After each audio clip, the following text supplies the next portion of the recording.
Rastros do Medo. A lenda urbana da Academia Esquecida. Caos e sussurros em Minas, sejam muito bem-vindos ao Rastros do Medo. Vamos embarcar em uma jornada que ecoa pelos corredores frios e empoeirados de um lugar onde o suor e a determinação deram lugar a sussurros fantasmagóricos e sombras inquietantes. Uma lenda urbana que circula pelos cantos de Minas Gerais, uma história que se agarra à memória de quem a ouve, como um calafrio na espinha em uma noite de lua cheia. Esqueçam por um momento os altares reluzentes e os espelhos que refletem o esforço. A academia sobre a qual falaremos hoje não é um templo de corpos sarados e vidas saudáveis. Ela se ergue como um monumento ao esquecimento, um esqueleto de concreto e ferro retorcido, onde o tempo parece ter parado e onde, dizem, energias sombrias ainda dançam ao som de uma melodia espectral. A nossa história não começa com investigadores corajosos e equipamentos de última geração. Ela emerge das conversas sussurradas entre amigos, dos avisos cautelosos de moradores antigos e dos olhares de soslaio de quem passa apressado por um certo ponto da cidade, especialmente quando a noite cai e as sombras se alongam. Imagine uma cidadezinha aconchegante no interior de Minas, daquelas com casarões coloniais e ares de tranquilidade. No entanto, como em todo lugar, segredos obscuros podem se esconder sob a fachada da normalidade. Nesta cidade, havia uma academia, não das mais modernas, mas um ponto de encontro para quem buscava saúde e bem-estar. Chamava-se... Bem, o nome não importa mais. O que importa é o que aconteceu lá dentro, o evento que a transformou de um lugar de vida para um foco de mistério e TIMUR.DCZM, que tudo começou com a chegada de um novo proprietário, um homem de olhar esquivo e maneiras rudes, vindo de terras distantes. Ele trouxe consigo uma atmosfera pesada, um ar de segredo que pairava sobre o local. Os frequentadores notaram mudanças estranhas. Luzes que piscavam sem motivo, aparelhos que rangiam mesmo sem uso, e uma sensação constante de serem observados, mesmo quando estavam sozinhos na sala. Entre os frequentadores assíduos da academia, havia dois amigos inseparáveis: Tião e Zé Bento. Tião, um sujeito forte e bonachão, sempre pronto para uma piada e um bom treino. Zé Bento, mais reservado e observador, com uma mente curiosa e uma certa inclinação para o lado místico das coisas. Certa noite, enquanto treinavam mais tarde do que o habitual, Tião e Zé Bento começaram a notar algo diferente. Um frio repentino invadiu o ambiente, fazendo com que seus pelos se eriçassem. As luzes piscaram com mais intensidade, e um som estranho, como um sussurro distante, ecoou pelos corredores. Deita, Tião, que zoeira é essa? Perguntou Zé Bento, olhando ao redor com cautela. Tião, tentando manter a compostura, respondeu, com uma risada nervosa: sei lá, Zé, deve ser a instalação elétrica velha dessa bodega. Mas o som persistiu, tornando-se mais nítido, como se alguém estivesse falando bem perto. Mas as palavras eram indistintas, carregadas de uma tristeza profunda. A partir daquela noite, os eventos estranhos se intensificaram. Objetos mudavam de lugar sozinhos, sombras se moviam nos cantos dos olhos, e um cheiro rançoso, como de mofo e coisa velha, começou a impregnar o ar. Muitos frequentadores, assustados, abandonaram a academia. Mas Tião e Zé Bento, movidos pela curiosidade e talvez por uma ponta de teimosia mineira, continuaram a frequentar o local. Em uma dessas noites, enquanto Zé Bento fazia seus exercícios na esteira, ele ouviu uma música suave, quase inaudível, vindo de uma sala abandonada, no fundo da academia. Era uma melodia melancólica, carregada de um sentimento de perda e desespero. Intrigado, ele chamou Tião e juntos, com o coração batendo forte, aproximaram-se da porta da sala. A porta estava trancada, coberta por uma grossa camada de poeira. Tião, com sua força bruta, conseguiu arrombá-la. O que encontraram lá dentro gelou seus sangues. A sala estava escura e fria, com umidade escorrendo pelas paredes. No centro, havia uma velha vitrola empoeirada e, ao lado, um disco de vinil com a etiqueta ilegível. O cheiro de mofo era quase sufocante. De repente, a vitrola começou a tocar sozinha, a mesma melodia triste que Zé Bento havia ouvido. Os dois amigos trocaram olhares assustados. Aquela música, ela parecia carregar o peso de uma alma atormentada. A partir daquele momento, Tião e Zé Bento se viram envolvidos em um mistério que ia além de simples fenômenos inexplicáveis. Eles sentiam que havia uma história por trás daqueles eventos. Uma tragédia esquecida que ecoava nas paredes da velha academia. Movidos por uma necessidade de entender o que estava acontecendo, eles começaram a investigar a história do local. Conversaram com moradores mais antigos da cidade, vasculharam arquivos empoeirados da prefeitura e da biblioteca municipal. A profundidade da investigação.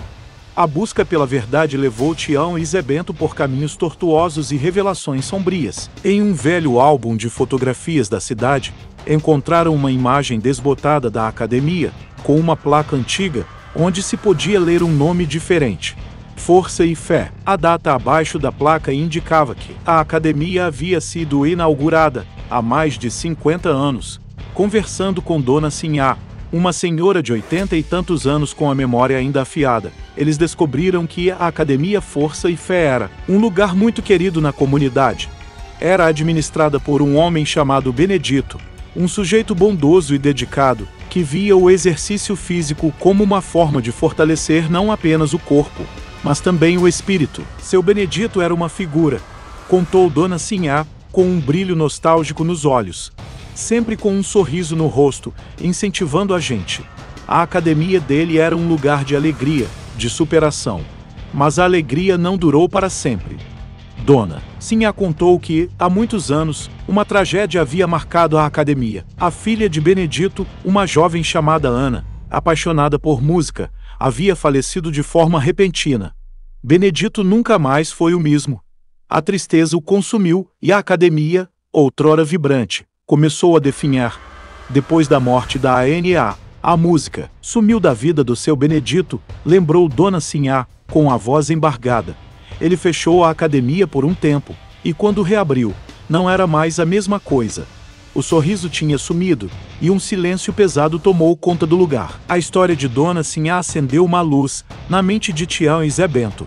A música que eles ouviram poderia ter alguma ligação com Ana. A investigação continuou.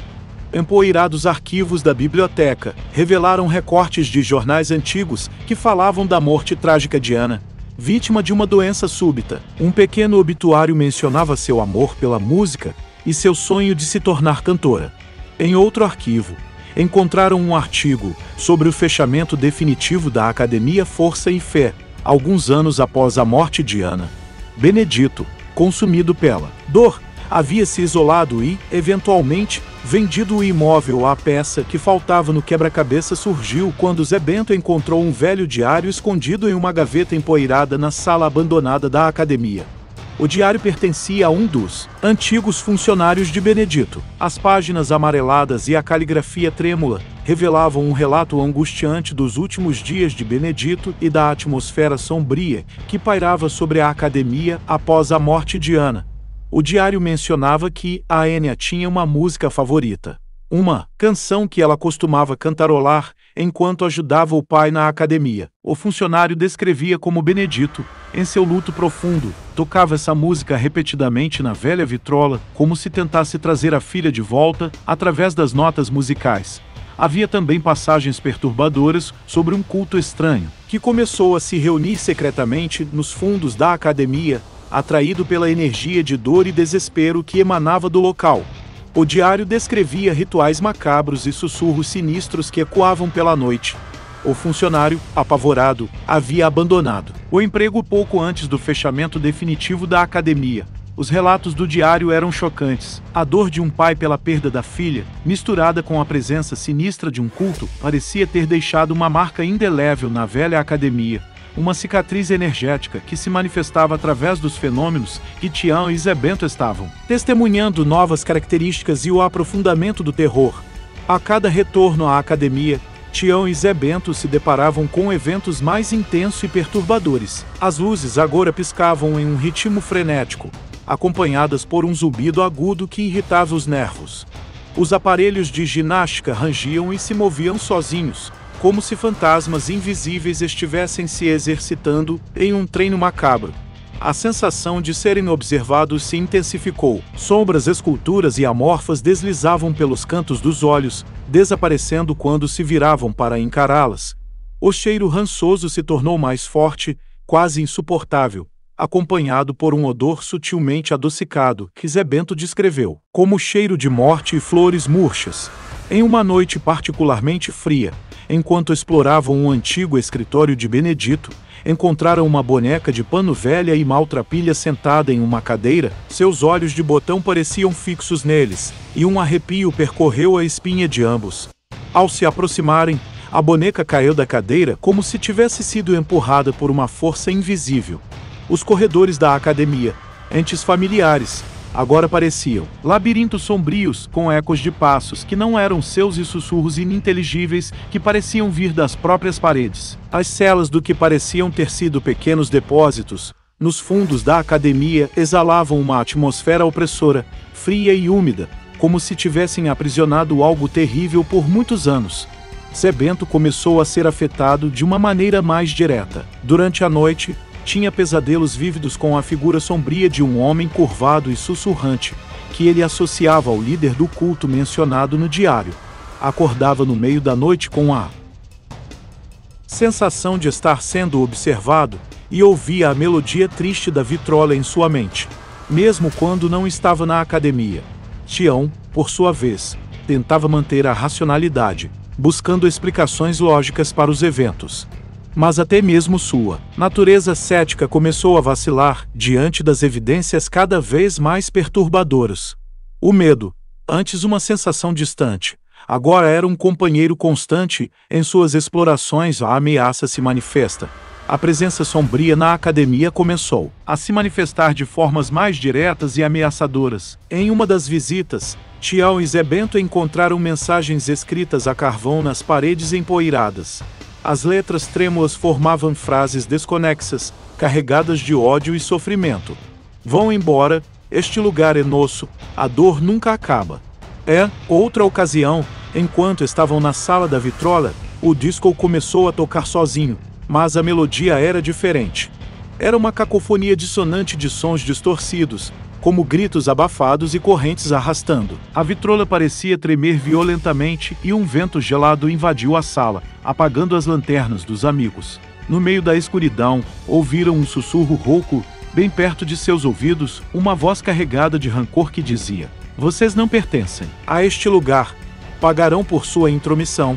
O medo atingiu um novo patamar. Não eram apenas fenômenos inexplicáveis, mas uma presença hostil que os queria fora da academia. Ou pior, Zé Bento, cada vez mais perturbado, começou a ter visões fragmentadas de um ritual sombrio acontecendo nos fundos da academia, figuras encapuzadas reunidas em torno de um altar improvisado, entoando cânticos macabros. Ele sentia uma conexão inexplicável com a história, como se parte de seu próprio passado estivesse ligada àquele lugar amaldiçoado. Tião, vendo o sofrimento do amigo e sentindo a crescente ameaça, sugeriu que parassem com as explorações. Mas Zé Bento estava determinado a descobrir a verdade por trás daquela escuridão, sentindo que havia algo mais profundo em jogo, algo que precisava ser resolvido. A origem da criatura, através de mais pesquisas em arquivos antigos e de fragmentos de relatos encontrados no diário, Tião e Zé Bento começaram a montar o quebra-cabeça da origem da entidade que assombrava a academia. O culto que se reunia nos fundos da academia após a morte de Anaera, liderado por um homem sombrio e carismático, conhecido apenas como o Regente. Ele se aproveitou da dor e do luto de Benedito para atrair seguidores, prometendo-lhes poder e redenção através de rituais obscuros. O diário revelava que o regente buscava canalizar a energia de sofrimento acumulada na academia, especialmente a dor de Benedito pela perda da filha, para fortalecer uma entidade sombria que ele adorava. Os rituais se tornaram cada vez mais violentos e profanos, culminando em um evento terrível que o diário descrevia apenas em termos vagos e aterrorizantes. Através de um antigo jornal local, Tião e Zé Bento encontraram uma reportagem sobre o desaparecimento misterioso de o regente e seus seguidores, pouco tempo depois do fechamento da academia. Ninguém soube ao certo o que havia acontecido com eles. Acreditava-se que a energia liberada durante os rituais do culto, alimentada pela dor de Benedito e pela tragédia de Ana, havia dado origem a uma entidade psíquica poderosa e vingativa, aprisionada nas paredes da academia. A música de Ana, que Benedito tocava incessantemente em seu luto, havia se tornado um gatilho, uma âncora para essa energia sombria. A criatura não era um espírito tradicional, mas sim uma manifestação de sofrimento e escuridão alimentada pelas emoções negativas que haviam permeado aquele lugar por tantos anos.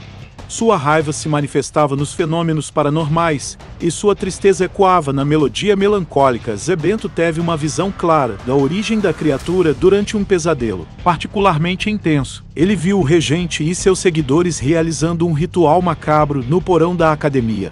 No centro do círculo, havia um objeto antigo e retorcido, que parecia pulsar com uma energia sinistra.